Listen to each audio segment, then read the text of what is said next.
internationale. Le 22 février 2022, le président Vladimir Poutine lance l'opération militaire spéciale qui a pour objectif de protéger les personnes victimes d'intimidation et de génocide par le régime de Kiev depuis 8 ans, dont les objectifs opérationnels sont la démilitarisation et la dénazification de l'Ukraine.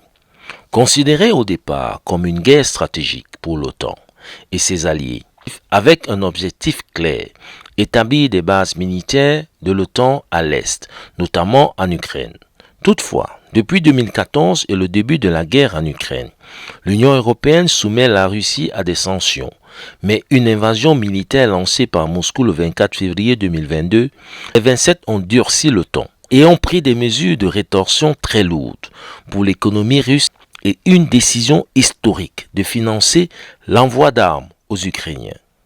Du côté américain, le président américain Joe Biden a annoncé le 23 février 2024 une vague de 500 nouvelles sanctions à l'encontre de la Russie, dans le but d'accroître la pression sur Moscou et réduire davantage les revenus énergétiques de la Russie.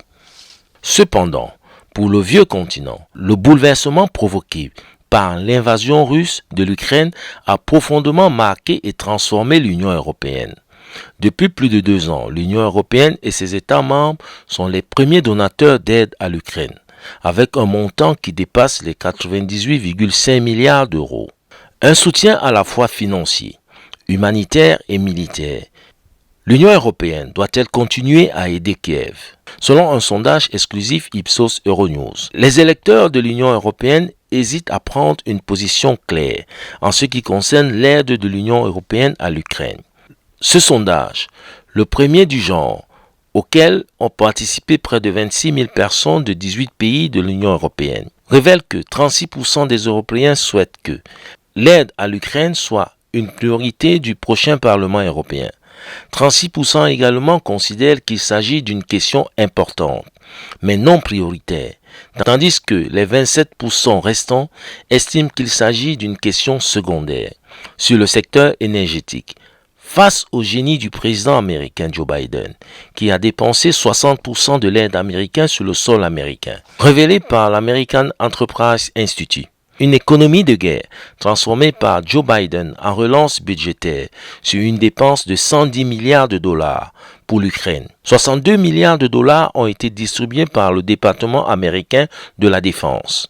Pourtant, éloigné de 800 000 km de l'Ukraine, une situation qui pèse sur l'éternel voisin de la Russie, le vieux continent, qui s'affaiblit. Le pays de l'oncle Sam a trouvé les moyens de faire de l'opération militaire spéciale russe une guerre business. Le secrétaire d'État américain a déclaré que 90% de l'aide accordée à l'Ukraine a été dépensée sur le sol américain, dans le domaine de l'armement, ce qui a créé de la croissance dans l'économie américaine. Par ailleurs, un package de près de 15 000 sanctions n'ont pas affaibli l'ours russe, qui continue de démilitariser et de dénazifier.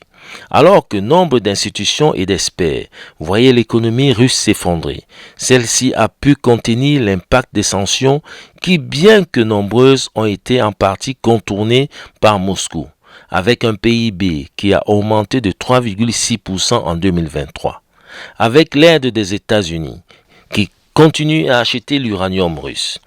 Dans un monde multipolaire, la totalité du pétrole russe est vendue à d'autres pays, Chine, Inde et Europe, par un contournement vers l'Inde. Il est temps pour l'Union européenne de faire cette guerre au titre de l'apaisement et de la recherche de la paix.